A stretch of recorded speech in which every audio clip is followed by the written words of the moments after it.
तो हेलो दोस्तों, कैसे हैं आप लोग। उम्मीद है आप सब खैरियत से होंगे और स्वस्थ होंगे। तो स्वागत है आपका दवाइयों की दुनिया में।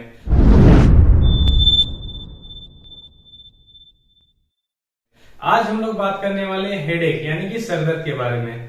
सरदर्द जो आमतौर पर सभी को होता है, इसके बावजूद ये सबसे ज्यादा इग्नोर किया जाता है। हमारे जो नर्वस सिस्टम होते हैं उसमें से हेडेक प्राइमरी सिम्टम होता है। हेडेक अपने आप में कोई डिजीज नहीं होता, बल्कि ये डिजीज का सिम्टम होता है जो किसी न किसी डिजीज के परिणाम स्वरूप आता है। ये कई कारणों से होता है, जैसे कोई इंजरी हो गई हो, या ब्रेन से संबंधित कोई डिजीज हो, या कोई मेंटल डिसऑर्डर हो, या हाइपरटेंशन हो यानी बीपी बढ़ा हुआ हो, या हाइपोटेंशन हो यानी कि बीपी का घटा हुआ हो, इसके कारण भी सर में दर्द रहता है। इसके अलावा किसी इन्फेक्शन के कारण भी सर में दर्द होता है, जैसे कि फीवर हो गया हो, या मलेरिया हो गया हो, टाइफाइड हो गया हो, या कोई कॉमन कोल्ड हो, उसमें भी सर दर्द बना रहता है।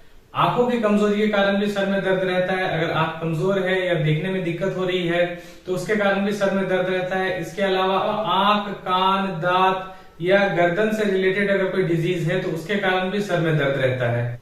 इंसोम्निया यानी कि नींद कम आना, अगर आप 1-2 रात से कम सोए हैं या उससे लंबे समय से आपको इंसोम्निया है, नींद न आने की दिक्कत है, तो इसके कारण भी सर में दर्द बना रह सकता है। डाइजेस्टिव सिस्टम से रिलेटेड डिजीज जैसे कॉन्स्टिपेशन यानी कि कब्ज, इनडाइजेशन या एसिडिटी के कारण भी बहुत ज्यादा सर में दर्द रहता है। साथ ही नोजिया या वोमिटिंग है तो उसमें भी सर में दर्द बना रहता है। फीमेल्स में मेंस्ट्रुअल साइकिल में या मेंस्ट्रुअल साइकिल के दौरान या मेनोपॉज की वजह से भी सर में दर्द बना रहता है। इसके अलावा माइग्रेन की वजह से भी बहुत ज्यादा सर में दर्द रहता है। हेडेक कई प्रकार के होते हैं, एक ही वीडियो में सभी को कवर कर पाना लगभग नामुमकिन है। फिर भी मुख्यतः जो सबसे ज्यादा हेडेक आमतौर पर देखा जाता है, इस वीडियो में हम उसके बारे में बात करेंगे। उसमें सबसे पहले आता है जनरल हेडेक। ये खास तौर पर मेंटल डिसऑर्डर के कारण होता है और सबसे ज्यादा हेडेक इसी की वजह से देखा जाता है। इसके बाद आता है हेडेक इन टेंशन, जो आमतौर पर टेंशन की वजह से होता है, डिप्रेशन की वजह से होता है, और अप्रोक्स 30% हेडेक इसी वजह से होता है। इसके बाद आता है हाइपरटेंशन में हेडेक। हाइपरटेंशन यानी कि बीपी का बढ़ा हुआ। आम देखा गया है कि कभी भी जो बार बार सर दर्द का शिकायत लेकर आता है उसमें हमेशा बीपी बढ़ा हुआ ही रहता है। तो अगर आपका सर में बराबर दर्द बढ़ा हुआ रहता है तो आपको एक बार बीपी जरूर चेक करवाना चाहिए। हेडेक इन फीवर, देखिए कॉमन फीवर या इन्फेक्शन की वजह से अगर कोई डिजीज हुआ है तो उसमें आमतौर पर सर में दर्द बना ही रहता है। इसके बाद आता है माइग्रेन। माइग्रेन की वजह से भी सर में दर्द रहता है, लेकिन अगर माइग्रेन की वजह से कभी सर में दर्द हो तो वो हमेशा सर के आधे भाग में दर्द रहता है। ये लेफ्ट साइड भी हो सकता है, राइट साइड भी ये लेफ्ट साइड में भी हो सकता है, राइट साइड में भी हो सकता है। साथ ही ये कई बार निश्चित समय में आता है। हो सकता है ये सूर्य उदय होने के साथ आए और सूर्य अस्त होने तक ही आपका दर्द बना रहे, या कई बार जब आप सोकर उठते हैं तो दर्द लेकर उठें।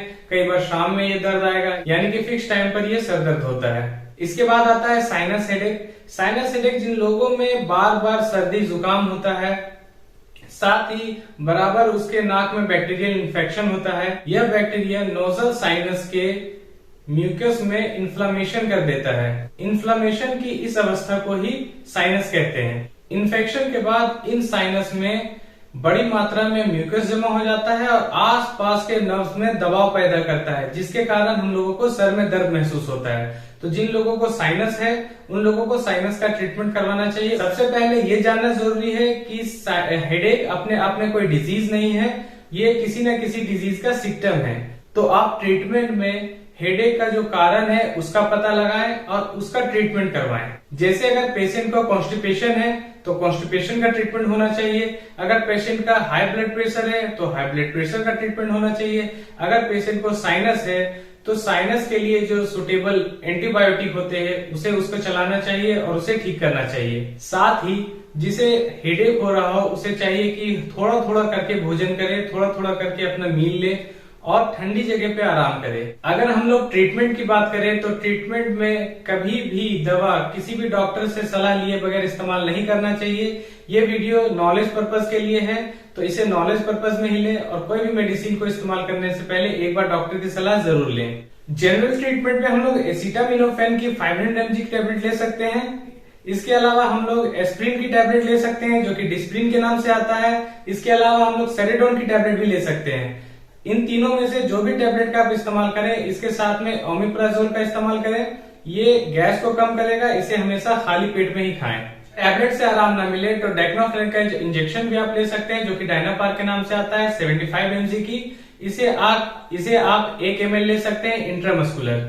अगर आपका सर में दर्द माइग्रेन की वजह से हो रहा है, यानी कि आपके सर के आधे भाग में दर्द हो रहा है, तो माइग्रेन के लिए जो सबसे अच्छी टैबलेट होती है वो एंटीग्रेन की टैबलेट होती है, क्योंकि इसमें बहुत अच्छा कॉम्बिनेशन मिला हुआ रहता है।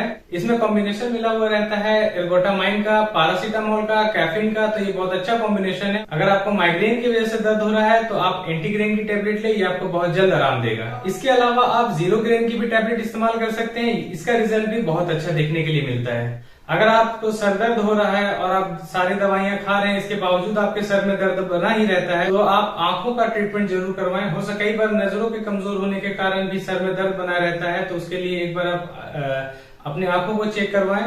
इसके अलावा डायबिटिक पेशेंट में भी सर में दर्द देखा जाता है, हाइपरटेंशन में भी सर में दर्द देखा जाता है। तो जो भी इसके कारण है, उस कारण का पता लगवाएं और उसका ट्रीटमेंट करवाएं। आज के लिए बस इतना ही। अगर आपको मेरा वीडियो अच्छा लगता है तो वीडियो को लाइक करें, चैनल को सब्सक्राइब करें और ज्यादा से ज्यादा लोगों तक शेयर करें। तो मिलते हैं फिर किसी और वीडियो के साथ। तब तक के लिए अल्लाह हाफिज।